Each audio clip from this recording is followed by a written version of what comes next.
What's going on? We are here in Times Square in New York City, and this is the AskASwimPro show. We are here with Rasmus of TheMagic5. What's going on? Thank you first. Thank you for having me. What's going on? So we're here in Times Square. Yeah. We got thousands of people around us. And you're based out of New York. You live here in New York? I live here in New York, just around the corner actually. Just around the corner? Yeah. And so the Magic5, let's get right into it. So yeah. Started this company a couple years ago, Yep. And give us the story. Like, what's your swimming story? How did you start the company? Walk us through all of that. We basically started the company a little more than 2 years ago. My swimming story is that I was an old triathlete. Another partner, he's a swimmer, and we were super tired of our goggles. We felt they were uncomfortable. They leak water all the time, so we were, well, maybe we could do this differently. And then we ventured into this thing about making custom-fitted goggles. So we basically wanted to scan the user in our app, and then we could produce goggles that would fit him, fit him perfectly. Awesome. All right, let's talk about the triathlon a little bit. So you're competing in triathlon. So swim, bike, run. What distances of triathlon did you do? My specialty were like long ones, the Ironman distances. Ironman. Okay, so for those who don't know, what's the Ironman? It's so I'm doing this in kilometers. Sure. Yeah. That's my space. Yeah. So it's a 3.8 swim, then it's 180 biking, and then it's a marathon in the end, which is like 42 km. 180 kilometers on the bike. Yeah. Oh my God. It can get quite boring, but yeah. So, and how many of those have you done? I've done only 2 of the full ones. 2 full. But that was like that was what I was training towards. So. Yeah. Have you done any halves? Yeah, I've done a couple of half ones. I actually did it most for training purposes. Training the stuff by going from swimming to running to swimming, biking, running, and all doing the transitions. Yeah. Awesome. And so you go from this triathlon world, and you see some of the problems that people have with goggles and all that stuff. Well, before we go into that, so swimming in the triathlon, like how would you evaluate that as one of the 3 disciplines? Like, is it easy, hard? I mean, how do you see that in the race? I think it's super difficult to get into the top 1% of the swimmers for a normal triathlete, because most triathletes that don't have a swimming background, some of the swimmers do. They have huge advantage, so they're like so much quicker than the other triathletes. I think it's training-wise, the amount of training that you do swimming versus biking and running is pretty low. Smaller. Yeah. So in that sense, if you're uncomfortable swimming, I would recommend hire like a one-to-one coach for a few months. He could give you the basics, the tools you should work with, and then it's just jumping into it. From my perspective, swimming is not allowed to be the thing that hits you from doing a triathlon. It's more like the overall time consumption, and do you want to venture into this? Okay, awesome. So sign up for a triathlon. All right, but when you're training, when you're in the pool or in open water, you guys have developed this really cool technology. Like, walk me through, how does it work? There's a fun application. Walk me through it. So step 1 is that you download our app. You can find it in the description. In the description. You download the app, you log into the app, create a login, and then you basically scan. It takes like 30 seconds, maybe a minute, depending on your So pretty much you got your phone, and you're just scanning yourself. Exactly. Right. And then what is the purpose of the scan? What is it doing? The purpose of the scan is that it's capturing a lot of data about the facial structures, like your unique facial structures. So when you do the scan, we basically extract a 3D model based on the scan. And then we go in and look at the 3D model and say, okay, Ferris, his face looks like this, and his goggles needs to be produced this way in order to fit him perfectly. So the big problem you guys are solving is that everyone's face is different, right? And exactly. Water is it's pretty good at coming in where it want to get in. So just like this tiniest difference in someone's face means that water will slowly shiver in. So you produce a 3D scan.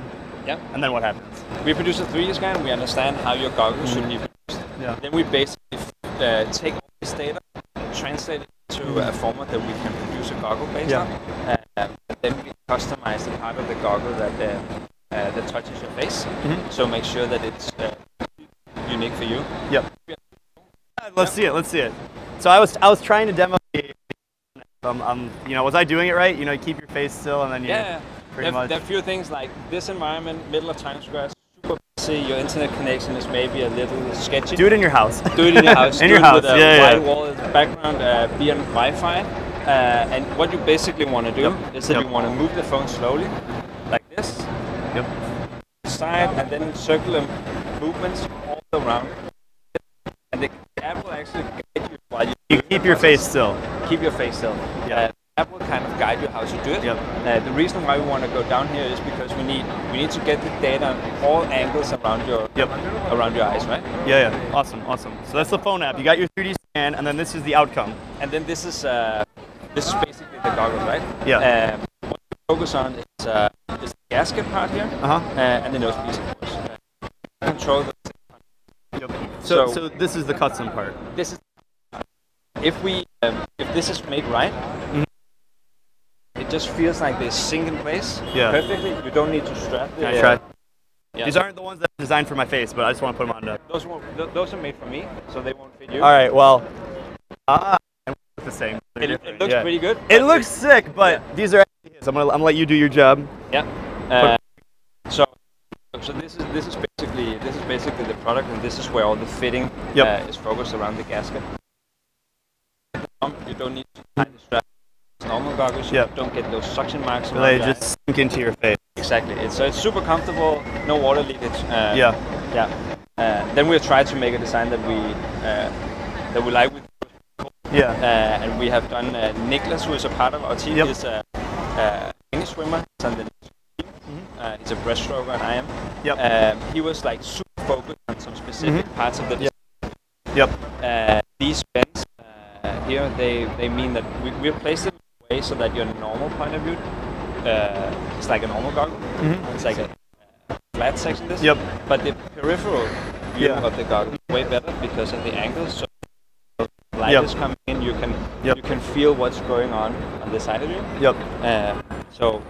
And so this looks really complicated to make on your end. You know, it seems simple, you know, when you're looking at it now, but when the process of making it, like maybe some basic high level, like what's it like? So you take the 3D scan and then you do something. We basically take each goggle for. We take the goggle and say, okay, now we have to make sure that it fits Ferris. And then we have a production facility that we've set up in North Carolina. That's one of the reasons why we moved to the States. From, you know, we didn't talk about that. From Denmark. From Denmark, okay. So Denmark, US, okay. So we set up production facility in Charlotte where we go in and custom fit it. So it's a lot of manual labor that we work with the goggles, spend a lot of time making sure that they are produced and adjusted to your face. Right. It's like a Ferrari for your face. It's custom handmade.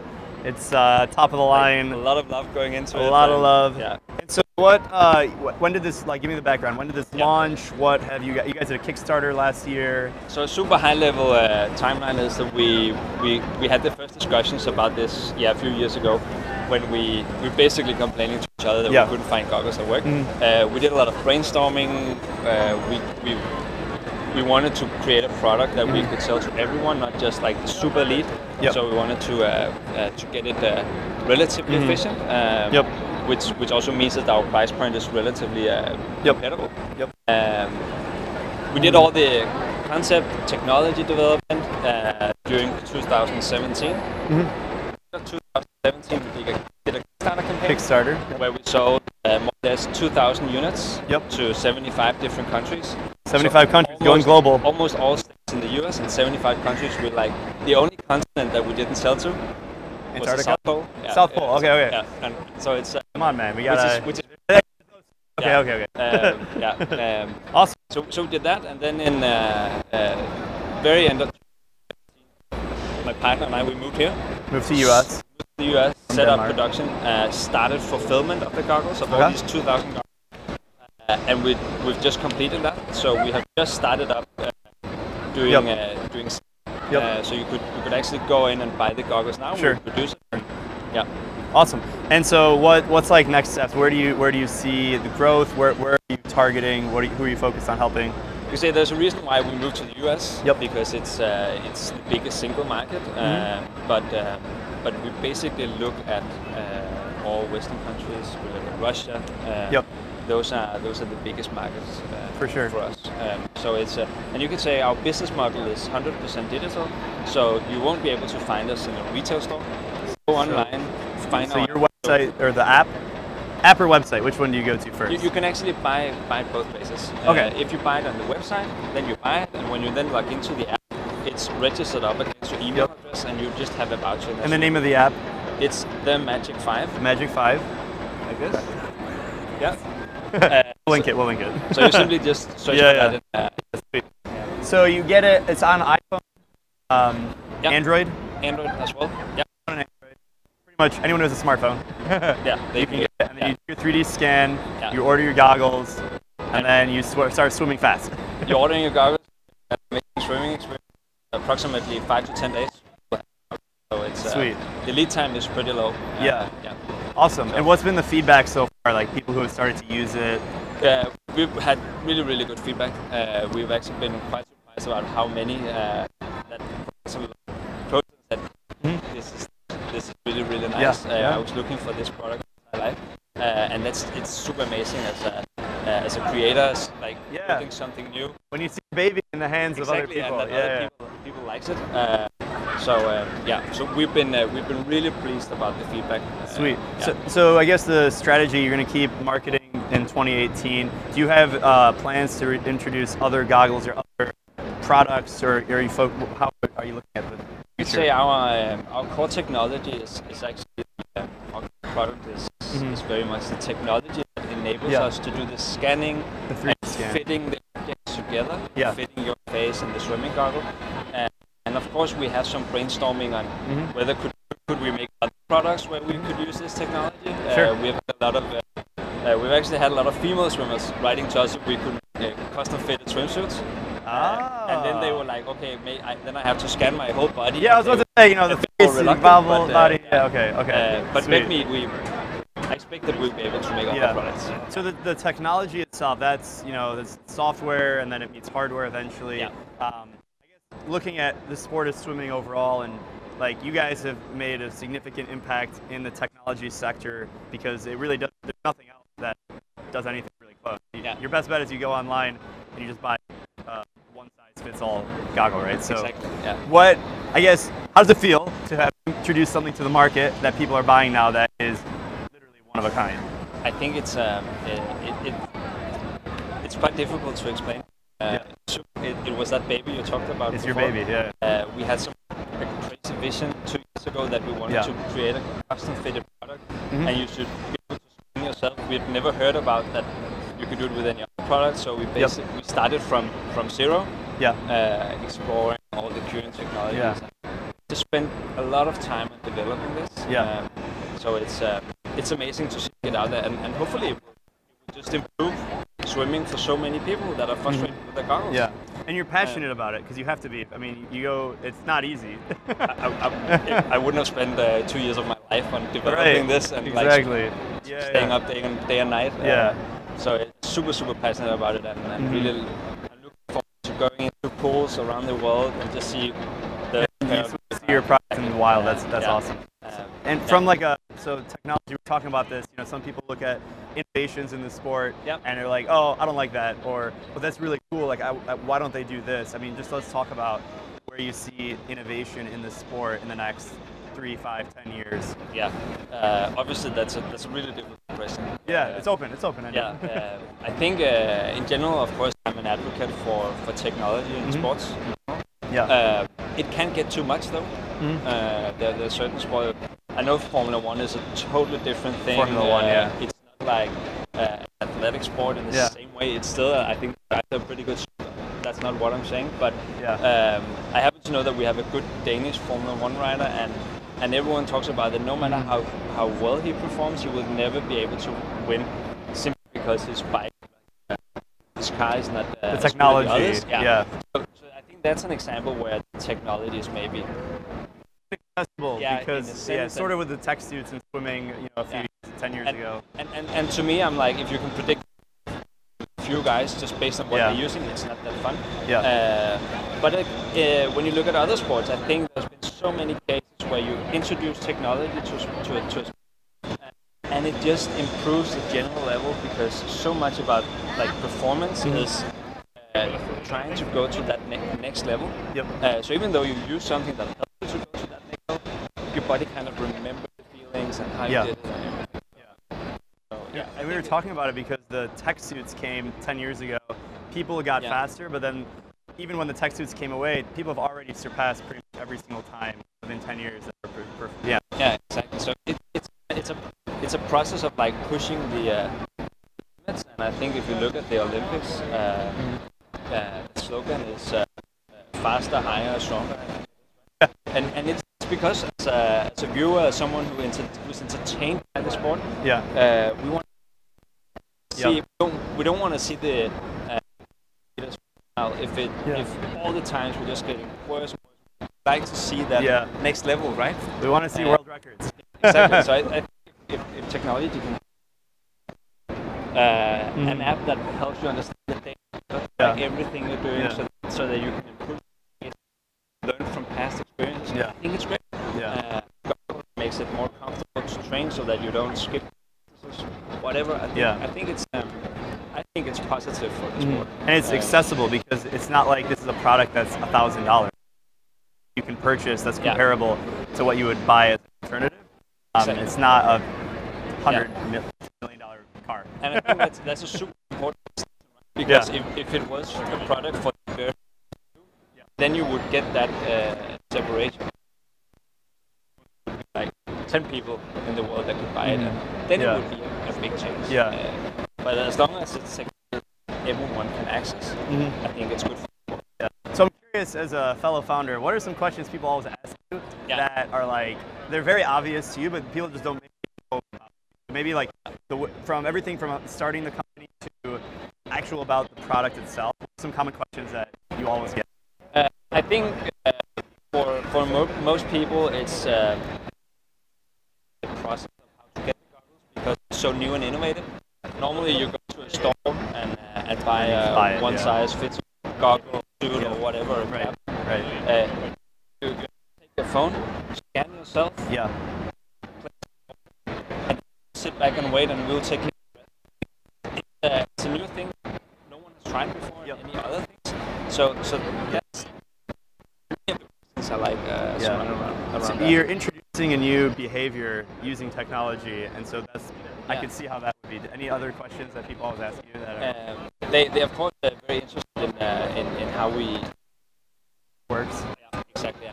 And there's some of those things that are, of course, a little bit the Coca-Cola recipe for us, which is the trade secrets and trade secrets. But some people want to know if it's the entire goggle that's reproduced. So some people think that we 3D print the entire goggle. So understanding part of the goggle is custom fitted. Why is it important that it's this part of the other? And that's something. And you say we just focused on custom fitting the most essential part of the goggle, which is part that touches your skin. When we control that, we can make it comfortable to where it doesn't leak and all those things. Awesome. Anything else you want to share with the fans? Things about you, the company? I mean, the floor is yours. Any shout-outs? I think you should go check it out, of course. Check it out. Download the app. At least do a scan to see how it works. And we are right now. We are a small team. We can produce all the products, but we are super interested in hearing feedbacks. Feedback. Yeah, exactly. I think it's with all new things. You have been through the process as well. You create something, you get it out there, and you want to live it live in the market. You want feedback. You want to understand exactly what the pains are. Even though we've done a lot of research and we have a product, I'm 100% sure that we can make it better. That's the only thing I'm 100% sure. So feedback. If you have any questions, write us at. We have a team doing customer service, and we're focusing on getting back to you as soon as possible if you have any questions about it. That's awesome. Well, thanks for taking the time to join me here in Times Square. This is actually the first time we do it in Times Square. This is It's pretty amazing. I'm pretty excited to check out how this turned out. But yeah, thanks for taking the time to speak with me. Yeah, and best of luck in everything that you guys are doing in the future. And for you guys who made it this far in the video, thanks for tuning in. And check out all the links in the description, and you can find out more about the Magic5 and everything that they're doing to help grow the sport of swimming and help swimmers all over the world. So with that, we're signing off. This is the AskASwimPro show here in Times Square. Bye. Bye.